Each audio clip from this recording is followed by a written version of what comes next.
ഈശോ മിശിഹായ്ക്കും സ്തുതിയായിരിക്കട്ടെ. ഈശോയിൽ ഒത്തിരിയേറെ സ്നേഹമുള്ളവരെ, ഞാൻ ഫാദർ ജിനു പള്ളിപ്പാട്ട് എല്ലാവർക്കും വേണ്ടി പ്രാർത്ഥിക്കുന്നുണ്ട് കേട്ടോ.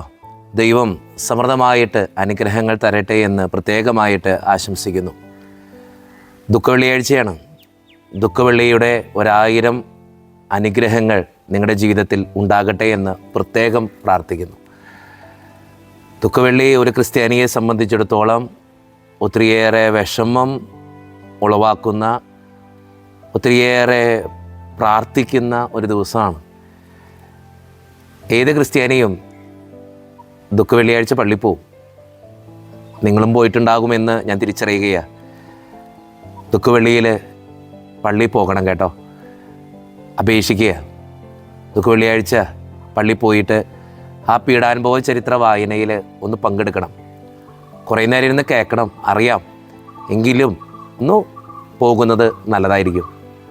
ദുഃഖവെള്ളിയാഴ്ച പള്ളിയിൽ പോയിരുന്ന് ഈശോയുടെ പീഡാനുഭവങ്ങളെക്കുറിച്ച് ധ്യാനിച്ച് ജീവിതത്തിൽ തിരുത്തേണ്ടവ തിരുത്തി നല്ല തീരുമാനങ്ങളെടുക്കാൻ ഈശോയുടെ സഹന മരണ ഉദ്ധാനങ്ങളെ ധ്യാനിക്കുന്ന ഈ വലിയ ആഴ്ചയിൽ ഈശോയുടെ സഹനങ്ങളെയും മരണത്തെയും ധ്യാനിക്കാൻ നിങ്ങൾക്ക് ഈ ദുഃഖവെള്ളിയാഴ്ച കഴിയട്ടെ എന്ന് പ്രത്യേകമായിട്ട് ഞാൻ അപേക്ഷിക്കുകയാണ്. നിങ്ങളെല്ലാവരും പള്ളിയിൽ പോകണം. പീഡാനുഭവ ചരിത്ര വായനയിൽ പങ്കുചേരണം. ദൈവത്തിന് അനുഗ്രഹവും കൃപയും ഉണ്ടാകും കേട്ടോ. എല്ലാവരും പള്ളിയിൽ പോകണമെന്ന് പ്രത്യേകമായിട്ട് അപേക്ഷിക്കുന്നു. ദുഃഖവെള്ളി നമുക്കൊക്കെ ഒത്തിരിയേറെ വേദന ഉളവാക്കുന്ന ഒരു ദിവസമാണ്. ഒരിക്കൽ ഫുൾട്ടൻ ജേഷ്യം പറഞ്ഞു വെച്ച വളരെ സുന്ദരമായൊരു ഡയലോഗ് ഇങ്ങനെയാണ്: നമ്മളെല്ലാവരും ജീവിക്കാൻ വേണ്ടി ജനിച്ചപ്പോൾ ക്രിസ്തു മാത്രം മരിക്കാൻ വേണ്ടി ജനിച്ചു എന്ന്. സത്യമല്ലേ? ക്രിസ്തു മരിക്കാൻ വേണ്ടി ജനിച്ചവനാ. നമ്മളൊക്കെ രക്ഷിക്കാൻ വേണ്ടി, മരിക്കാൻ വേണ്ടി ജനിച്ചവൻ. 2-3 കാര്യങ്ങളാണ് എനിക്കിന്ന് ഈ ദുഃഖവെള്ളിയാഴ്ച നിങ്ങളോട് പറയാനുള്ളത്. ഒന്നാമത്തെ കാര്യം, ക്രിസ്തു മരിച്ചത് നമുക്ക് വേണ്ടിയിട്ടാണ്, നമ്മുടെ പാപങ്ങൾക്ക് വേണ്ടിയിട്ടാണ്, നമ്മൾ രക്ഷിക്കപ്പെടാൻ വേണ്ടിയിട്ടാണ്. അത് മനസ്സിലുണ്ടാകണം. രാജാതിരാജനായ ഈശോ ഒരു ചെറിയ മനുഷ്യനായി ഒരു കാലിത്തൊഴുത്തിൽ പിറന്ന് നമ്മളോടൊപ്പം നടന്ന് നമ്മളോടൊപ്പം ചിരിച്ച് ഈ നമ്മൾ വസിക്കുന്ന ഈ ഭൂമിയിൽ വന്ന് നമ്മളെ രക്ഷിക്കാൻ വേണ്ടിയിട്ടാണ് അവൻ മരിച്ചത്.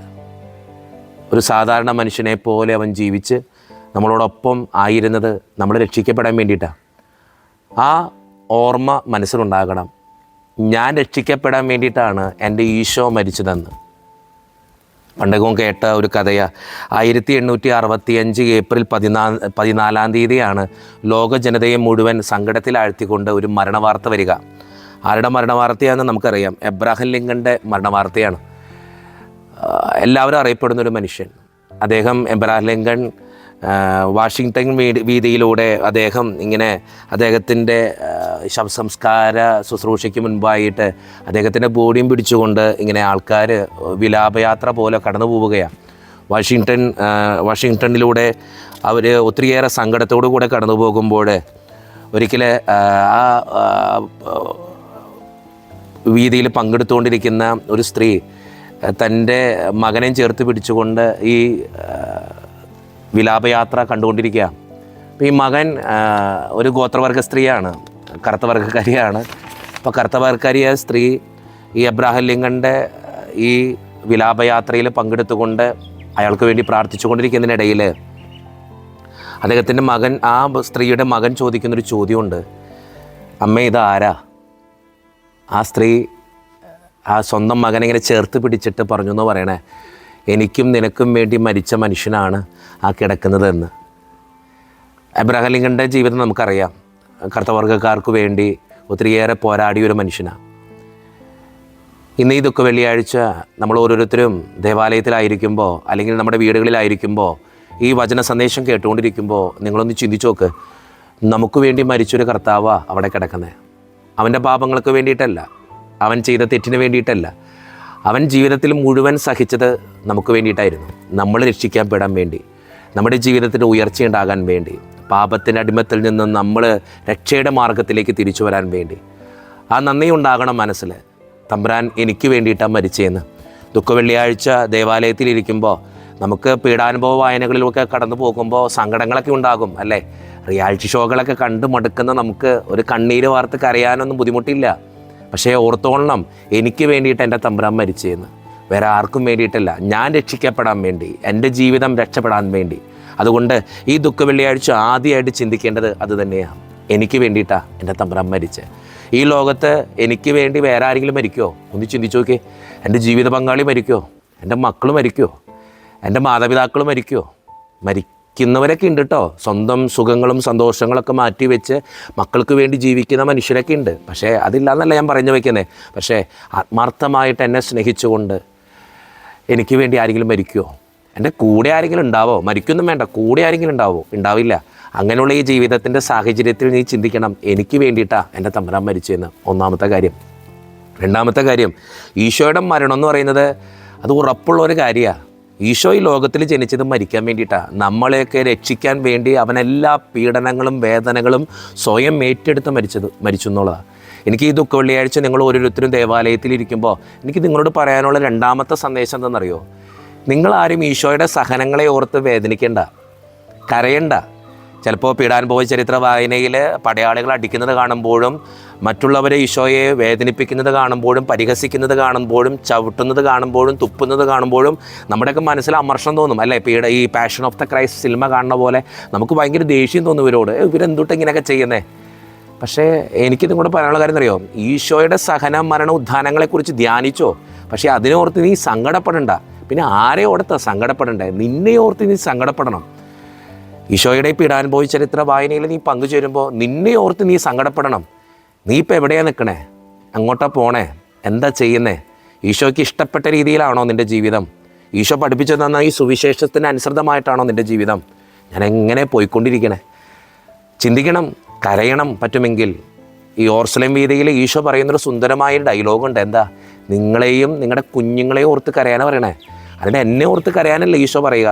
ഈ പെസഹ അല്ലെങ്കിൽ ഈ പെസഹ അപ്പം ഭക്ഷിച്ചതിന് ശേഷം ദുഃഖ വെള്ളിയാഴ്ച നിങ്ങൾ കടന്നു വരുമ്പോൾ ഈ ദുഃഖ വെള്ളിയാഴ്ച ഒന്ന് ചിന്തിച്ചു നോക്ക്. എന്നെ ഓർത്ത് കരയാൻ എനിക്ക് പറ്റുന്നുണ്ടോ? ഞാൻ പണ്ടത്തേതിനേക്കാളും നന്നായോ അതോ പണ്ടത്തേതിനേക്കാളും മോശമായോ? ഒന്ന് ചിന്തിച്ചു നോക്ക്. മോശമായിട്ടുണ്ടായിരിക്കും അല്ലേ? ചിന്തിച്ചു നോക്കി. ഞാൻ പണ്ടത്തേതിനേക്കാളും കുറച്ചും കൂടി നന്നായിട്ടാണോ ഇപ്പോൾ ജീവിക്കുക? ഈ സുവിശേഷം എൻ്റെ വാക്കുകൾക്ക്, എൻ്റെ ചെയ്തികൾക്ക്, എൻ്റെ ജീവിതത്തിന് വെളിച്ചം നൽകുന്നുണ്ടോ? ഇതനുസരിച്ചിട്ടാണോ ഞാൻ മുന്നോട്ട് പോവുക? പലപ്പോഴും ഈ ദുഃഖ വെള്ളിയാഴ്ച വന്നിരിക്കുമ്പോൾ ഈശോയെ ഓർത്ത് നമ്മൾ സങ്കടപ്പെടും. ഈശോയെ ഓർത്ത് സങ്കടപ്പെടേണ്ടാന്നേ.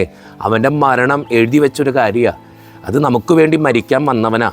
പക്ഷേ സങ്കടപ്പെടേണ്ടത് നിന്നെ ഓർത്താ, നിൻ്റെ പാപങ്ങളെ ഓർത്താ, നീ ചെയ്തു കൂട്ടുന്ന കാര്യങ്ങളെ ഓർത്താ. നീ ദൈവത്തിന് ഇഷ്ടപ്പെടാതെ ജീവിക്കുമ്പോൾ അതിനെ ഓർത്തിട്ടാണ് സങ്കടപ്പെടേണ്ടേ ഈ ദുഃഖ വെള്ളിയാഴ്ച. നമ്മളെ ഓർത്ത് സങ്കടപ്പെടാനുള്ളതാ ദുഃഖ വെള്ളി. രണ്ടാമത്തെ സന്ദേശം. മൂന്നാമത്തെ കാര്യം, ജീവിതത്തിൽ സഹനങ്ങൾ ഏറ്റെടുക്കാനുള്ള വിളിയാണ് ഈ ദുഃഖ വെള്ളിയാഴ്ച നമുക്ക് തരിക. കുരിശുകൾ ഏറ്റെടുക്കണം. ഈശോ സ്വന്തം ജീവിതത്തിലെ കുരിശുകൾ ഏറ്റെടുത്ത് ഈ നമ്മളെ രക്ഷിച്ചതുപോലെ നിൻ്റെ കൂടെയുള്ളവർക്ക് വേണ്ടി സഹിക്കാൻ നീ വിളിക്കപ്പെട്ടതാ.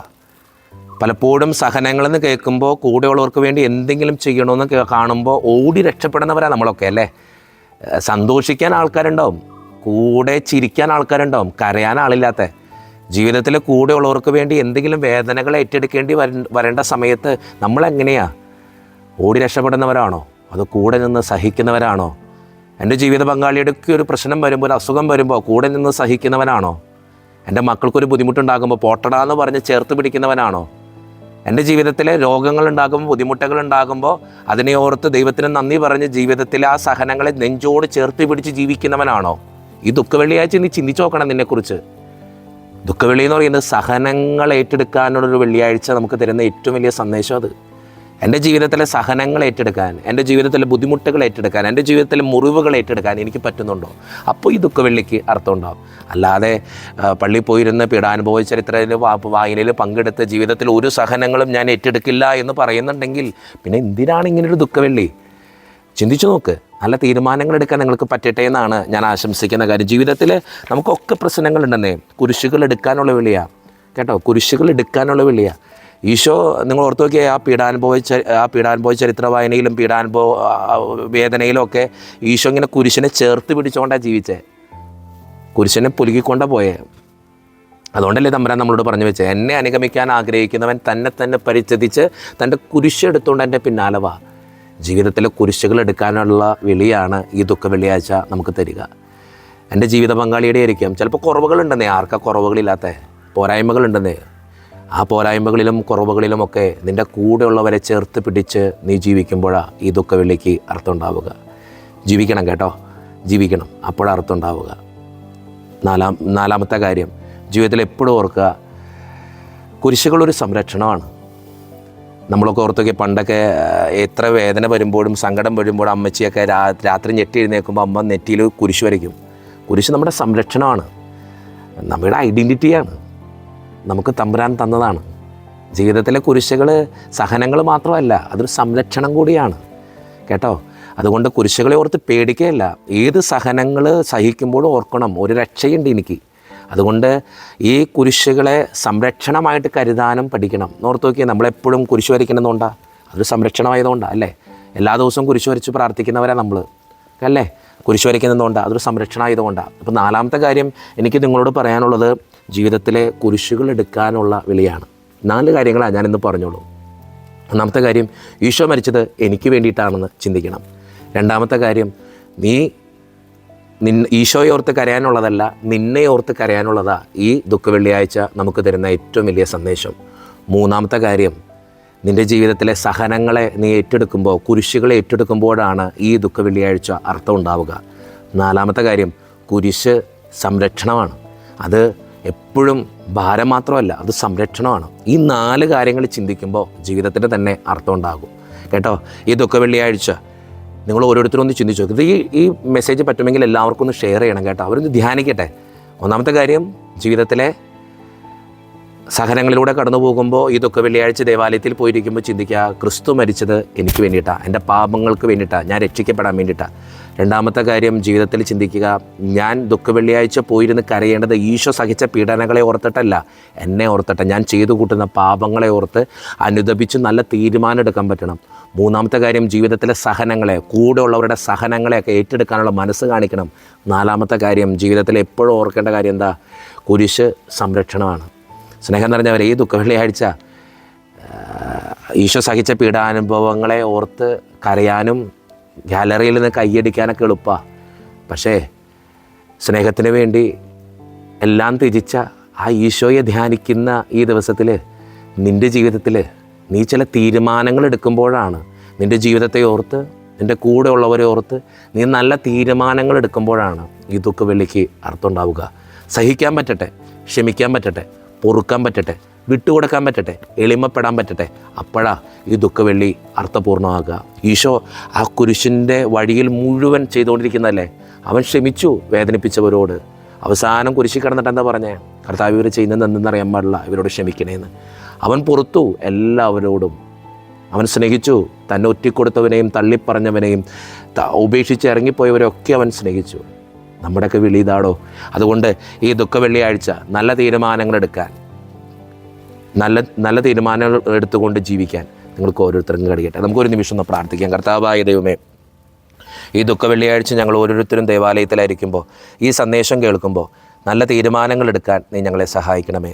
ജീവിതത്തിൽ പ്രശ്നങ്ങളുണ്ടാകുമ്പോൾ, പ്രയാസങ്ങളുണ്ടാകുമ്പോൾ നീ തരുന്ന അനുഗ്രഹങ്ങളാണെന്ന് ചിന്തിച്ചുകൊണ്ട് ജീവിതത്തോട് ചേർത്ത് പിടിച്ച് ആ സഹനങ്ങളെ രക്ഷാകരമാക്കാൻ അങ്ങ് ഞങ്ങളെ സഹായിക്കണമെന്ന്. ഒത്തിരി ദുരിതങ്ങളും വേദനകളും ഒക്കെ കർത്താവെ ജീവിതത്തിലുണ്ട്.